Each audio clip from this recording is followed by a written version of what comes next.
Hello, welcome to the channel. Jamie here from JAYP Cars, and today I'm doing something a bit different because I want to talk to you about my recent experience with my local Audi dealership, Plymouth. I put out a bit of a cryptic post on Facebook and oh my god, it like exploded, right? So Facebook gets, I get a few comments here and there, a few reactions, etc.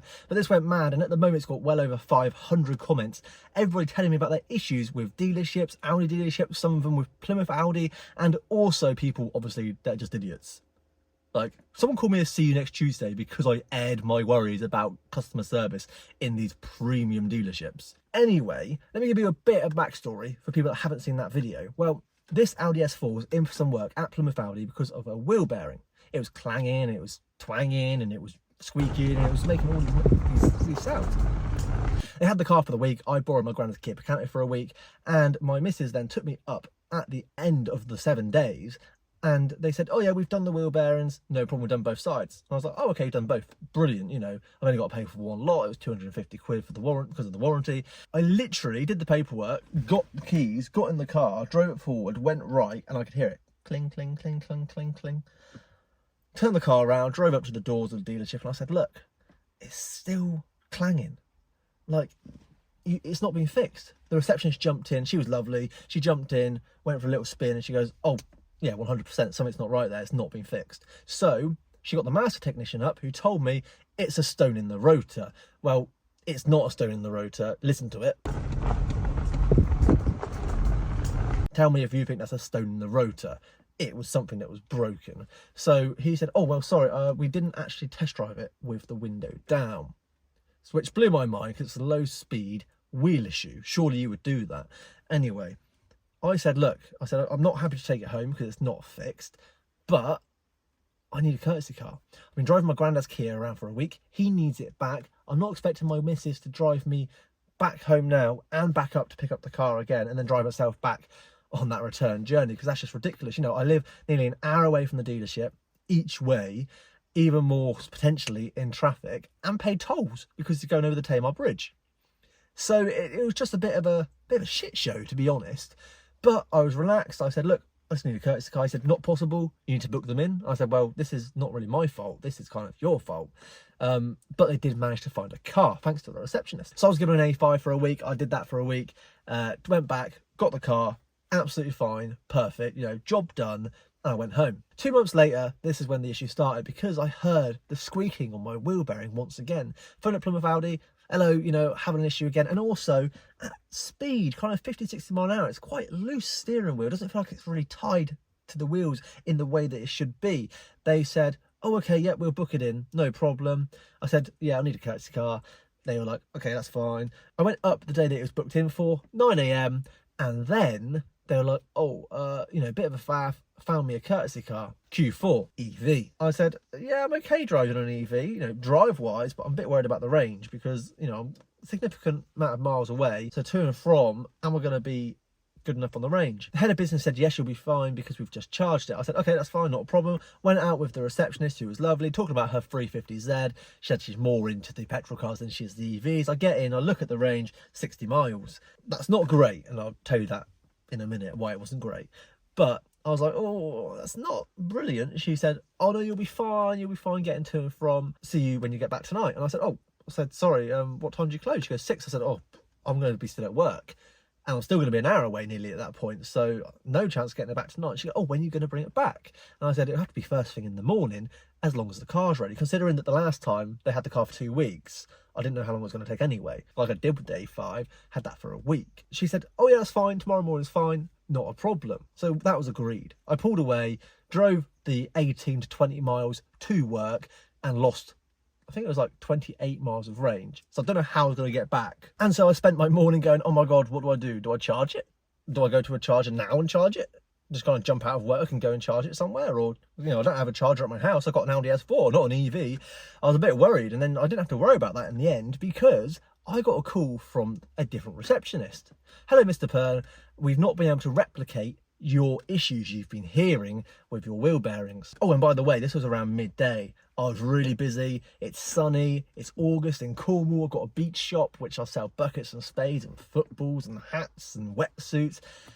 very busy on a sunny day. I'm right by the beach, so it was pretty manic. And I got this phone call about midday. Hello, Mr. Pern, we've been unable to replicate your issues that you've been hearing on your car. I, of course, was like, oh, okay, where have they been driving it? Because, when I drive through the town, I've got buildings each side, I can hear the squeaking really evidently. I thought, well, if they've been driving it like more kind of country roads, a bit more fast, you're not going to hear it because of the wind noise, etc. She said they drive a predetermined route, and I was just like, okay, fair enough, but what do we do? Because I've got an issue, they can't find it, they've got my car, I've got their car. It was just a bit of a, like, what happens now? And I'm like this, serving customers, ringing them up and taking tags off for them and folding the clothes and bagging it up, handing them the change on the card machine, talking to the customer, thank you very much. It was very much like, oh God, I'm kind of in a bind here. Like, I can't really focus on what she's saying because I'm trying to do all this. She didn't like that. It was a bit of a weird vibe shift. It was like she thought I was just wasting her time. It's like, no, I'm at work. I'm doing my thing. This is how I make a living. So it was just a bit of a strange situation. But of course, I understood that they can't fix something if they can't diagnose it. That's very basic. I understand that. I told her I understood that, and she kept saying, "Oh, Mr. Tony, you need to understand that." And I'm like, "Yeah, I do understand that, but I'm kind of busy here." And so I pondered on what the solution was. I wasn't quite sure. And then she came up with an idea, which was a good idea. She said, why don't you come back up to the dealership and you test drive it with someone sat in the passenger seat and you try to replicate it because I'm the one that drives it. Like, I can't do that because I can't get back here before you close. And she goes, well, what about when you bring the car back?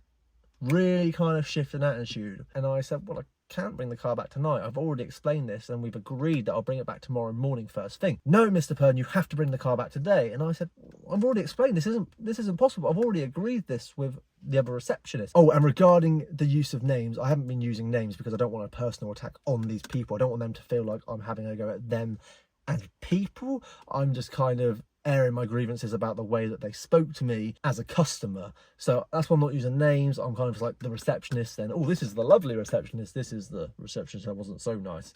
And kind of going like that. I think that you understand why I've done that, because it wouldn't be professional of me to kind of throw them under the bus. I don't want to do that. I just want to show that people that have these issues with dealerships need to air them. You need to complain. You need to review, because otherwise other people have the same happen to them, and then no one grows. The business doesn't grow into a better, more customer focused business where it's kind of nicer to people because they get away with it. This is why I'm not using names, because that's not me. I don't want to throw them under the bus, but it needs to be out there. Anyway, going back to it. Yeah, so bringing the car back, I said, look, I'm an hour away in Cornwall. There's no possibility of me bringing it back today. I did explain this morning and we agreed on it, so I can't do a lot. Massive attitude change. Mr. Pern, you need to bring the car back right away. So I said, well, I can't bring it back right away. I've already told you that I can't bring it back by 6 o'clock tonight. And we agreed this. She didn't like that at all. Then she started questioning me like, oh, and what kind of sound is your car making? And I said, well, it's like, and I'm still serving at this point. I'm trying to keep my cool, because also I'm with customers as well. So I've got to be professional in my own area and also on the phone. So I said, oh yeah, well, I'm hearing this kind of like, it's like a clang. I'm trying to explain this sound to her in the most simple way so that she can relay that to the people that need to know, which is the technicians. And I said, it's kind of like a clang, and like a clang, clang, clang, clang, clang, clang, which changes a bit with speed and squeaking. She goes, well, which is it? Is it squeaking or clanging? I said, well, no, it's like, it's like a clang kind of as you're going along sometimes, and other times it's like a squeak. Well, which is it? She was just very like this. By this point, I stepped away and a member of staff had taken over, because obviously she could see that I was not able to keep up with what I was doing and on the phone. Take a breath. And I said to her, look, if you just let me explain, we can get further in this conversation. And I'll explain about 4 to 6 words, something like that. And then she cut me up again. And we never got anywhere because she never gave me a chance to explain what was happening. The conversation just was not going anywhere. So she put me on to the head of business. I was on hold for maybe a minute and a half, 2 minutes. But, I'm busy, I'm at work, one of our busiest days of the year. I just had to kind of end the call and just hope they call me back. And they did. The head of business called me back and she asked me, what's the issue? What's going on? I told her that I understood that obviously they couldn't fix a car, they couldn't diagnose, but I said I'm not able to bring the car up today. I've already explained this, already agreed to it, and it will be coming in tomorrow morning. And there was a little bit of a conversation, and I said, well, can I just ask, when they test drive it, where do they take it? How do they drive it? Because there's specific things with a wheel bearing to know exactly kind of what's going on. And for me, it was in confined area, really, in the town where it's got a building and a building and it really squeaks. So I just wanted to make sure that it was kind of in that kind of area so that they could listen. And then she came up with this, and I've actually written it down because I wanted to make sure that I quoted it correctly. Want them to test drive it all day. Which I thought was quite ridiculous. I didn't think there was a need for that because I obviously don't want them to test drive it all day. I just wanted to see kind of what conditions, just so that I knew whether it's likely to have been picked up. So I was just like, especially considering that the master technician there, just 2 months prior, didn't even bother testing it with the windows down, you know, and that's why I came back up and the noise was still there. So I'd already kind of lost a bit of trust in that anyway. And then for her to say, want to test drive it all day, I just thought it was a bit assy. There was no need for her to be like that. And then that's kind of when it went really south, you know, with the receptionist on the phone was not great because she wouldn't let me speak. She wouldn't let me actually put my point across while I was trying to still serve people. And then I was, you know, still kind of, you know, dealing with customers in the shop as well.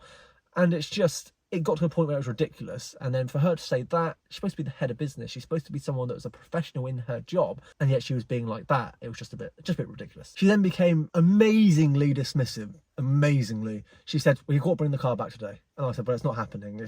I've already agreed this. I've already agreed this when I was given the keys. It's not happening. She goes, well, when you were given the keys, you would have been told you had to be back by 5 o'clock. Well, that's rubbish because I had the A5 for nearly a week. I think it was a week. No one gave me an end date, nothing. They said, let's keep it until the car's done. So that's rubbish. That's a lie. And I was just like, well, I would have said, no, I can't bring it back by 5 because I'm working past 6 o'clock. So if they had said that, I would have called them out on it, which means they didn't. Frustrating. And I said, look, I can't bring it back tonight. It's not a possibility. She then went a step further. Yeah, that's right. A step further than want to test drive it all day. She then said to me, because she got very agitated when I said I couldn't bring the car back, Mr. Pern, I have to inform you that if your car comes back into Plymouth Audi again, it will be subject to an investigation fee.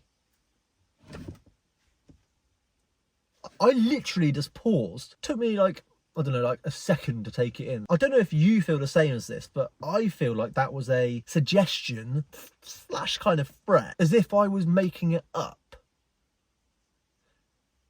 To be like, well, if you bring it in again, you have to pay. Well, I thought I was going to have to pay this time anyway for an investigation fee. What are they suggesting? Is she suggesting that I took it in there for the hell of it? That I just wanted to waste my time and their time? It took me an hour to get up, hour to get back, and it would have taken me an hour to get up and to get back again. So that's 4 hours in the height of summer when I'm making money, making my living that has to last me through the whole of the winter. And then they were like, as if I was making it up. It was a weird sensation. Like, I was just like, what? Like, it was just bizarre, totally bizarre. Why would I waste my time? I don't understand, guys. I do not understand. So that was another thing that I was just like, wow, like, she is rude. Like, she is so rude. Why is she being like this? So we went back and forth, and she was kind of like, oh, what do you want to do? And I was just like, well, I don't know. I'm working, I'm busy, I'm doing stuff, like, I just don't know. And then she was just kind of going back and forth. We were getting absolutely nowhere, and she was getting kind of ruder, snide remarks, kind of snapping a bit more. And I was just like, we don't seem to be getting anywhere with this phone call. I'm busy, you're busy. I said, I can't bring the car up anyway, so I'll see you tomorrow morning. And I put the phone down. Whether that was the right thing to do or not, I don't know. But we weren't getting anywhere. You know, nothing was getting restocked. No, it was just you. The queue was getting longer and longer. So I just said I'll see you tomorrow morning and put the phone down. And then just a few minutes later, I received a call from the head of business again to say that a driver was coming to pick up the courtesy car. So I kind of said, well, does that mean that he's bringing my car down? Like, you know, is he going to do like a trade? And she said, yes, that's how it's going to go down. I said, oh, that's great. I said, I did say this in jest because at this point I was like, she'd been so rude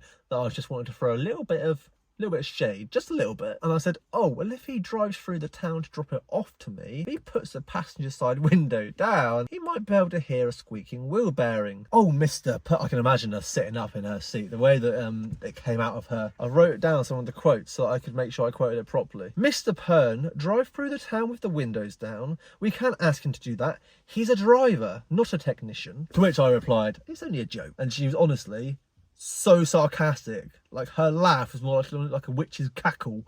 She was just like, ha ha ha ha. And I was just like, I then asked her why herself and the previous caller had been so rude on the phone. I couldn't understand why they were treating me like some kind of idiot. I was just stupid, or, you know, or I wasn't worth anything as a customer. It was bizarre. I've been with Audi for 7.5 years going to Plymouth Audi, and we've had absolutely no problems, no proper problems, you know, some little bits here and there, but nothing to kind of be like, let's make a video about it. It's nothing that I've done, you know, just not being able to find a squeaking wheel bearing, which is what it is. You know, I've been like, yep, I understand that. You're getting annoyed because I can't bring a car back, but we already agreed that I can't bring it back. And she just said, okay. Like literally just, okay.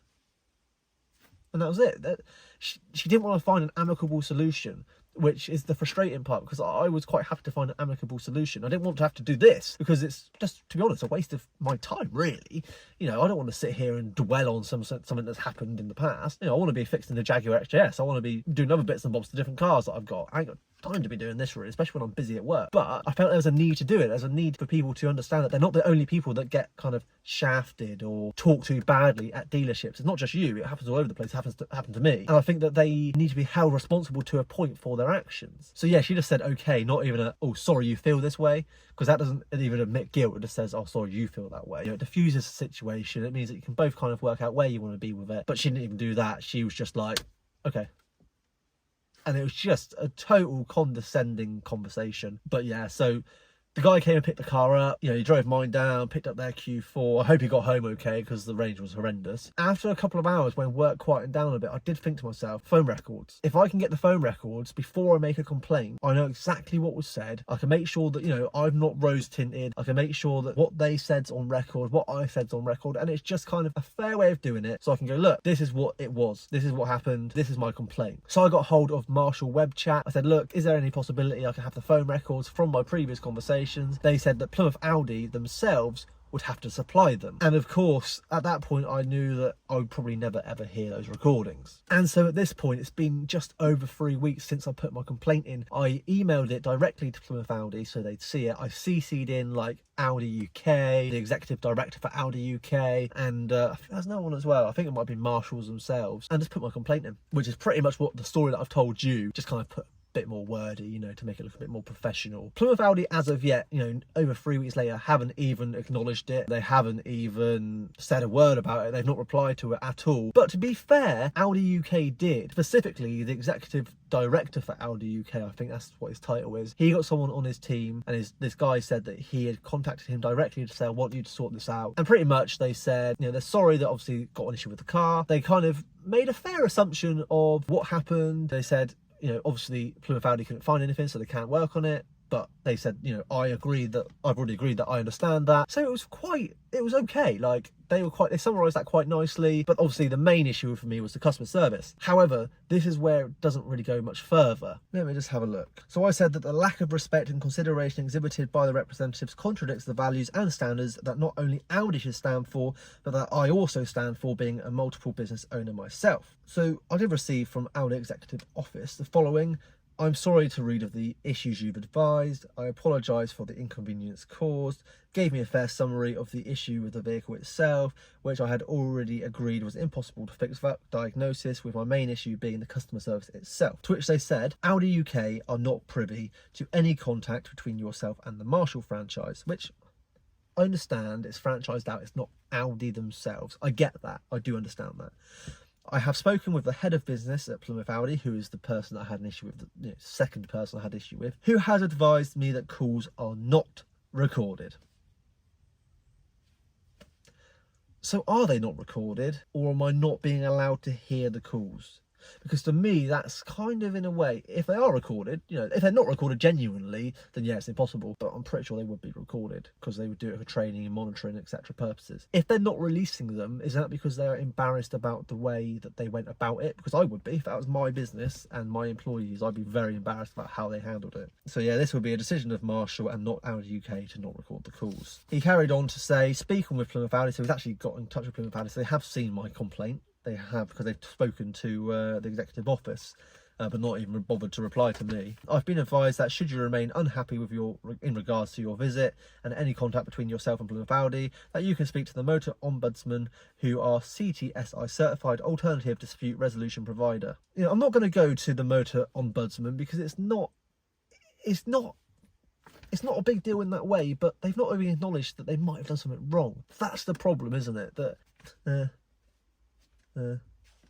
That's all it is. It's crazy, really. This was more about the actual customer service, the actual way that I was spoken to as a customer in what I would kind of say is like a reasonably premium, maybe premium's not the word, but reasonably premium brand. I'm a customer, I'm a paying customer. I've used Plymouth Audi for 7.5 years without too many issues, and then the last 2 visits have just been horrendous. First visit, obviously they did fix, they did end up with the wheel bearing done, but I waited hours of my life. And then just the way they treated me on this one, my feeling is that they gave me the Q4 and they shouldn't have given it to me. I feel like maybe someone was coming to look at it, maybe someone was supposed to be coming and buying it that day, and that then the person that let it out was like, oh my god, I can't believe I let that one out, and their boss maybe got onto them and had a go at them, because it was just weird the way that they were like, oh yeah, your wheel bearing, we can't find it, even though it took a week to sort it out last time, literally in 2 hours. Oh, we can't find the wheel bearing issue, we need the car back. It was just very bizarre, really bizarre. I'm kind of like, I kind of keep thinking about it, like, is it that someone shouldn't have let that car out? Was it, had someone put a deposit on it? Or was someone going to test drive it? Or someone likely to come and buy it? Or was it booked in for someone more important than me, for example? It was just, I don't know. It was really, really weird. Of course, Plymouth Audi have now lost a customer for life. You know, I've been with them for 7.5 years, never going to go back again. There is a dealership down in Truro, fairly similar kind of distance to where Plymouth is, so I'm going to try Truro for next time. You know, I'm an easygoing guy. I'm easy to please. I'm just kind of like, yeah, whatever. But don't be so rude to your customers, Audi. Not even Audi. I shouldn't say Audi. Plymouth Audi. Don't be so rude to your customers. There's no need to be rude to your customers. You know, would they have been as rude to someone that was like in their 50s? Probably not. Is it just because I'm young? It might just be because I'm young. Like, because I get that. Even like when you walk around dealerships, and I'm sure some of you have had it as well, they don't even pay, they either don't pay attention to you because they think you're never going to buy a car, or they look at you and they're like, oh, can I help? But like in a shitty way because you're young. And they think you're not going to have money, or you're just going to waste their time. Like, I'm a paying customer. There's a level of respect. And on the post I put out on Facebook, there's a lot of people saying, well, yeah, but it works both ways. Yes, I know. Because I'm also in business. I understand. I'm a customer and I'm a business owner. I understand that it works both ways. It's not a big deal until it's a big deal. Because if you let it go each time, it gets worse and it gets worse and it gets worse. And I'm starting to wonder whether there's some dealerships out there where the culture is allowed by people at the top, and then overall the culture gets worse and worse and worse until you get people not wanting to go to the dealerships anymore. Like I said, I was reading through those comments on that Facebook post, and so many people saying never going back to that place again, never going back to that place again, never. And it's like, do Audi UK, you know, do the Audi group, the VW group, the VAG group, do they realise all the dealerships underneath, when you get bad dealerships and it's cutting off whole areas, and they're going, well, why aren't we selling cars in that area? Why aren't we? That it could be because of their franchise dealerships that are out there. I don't know. Do they care? I don't know. They should.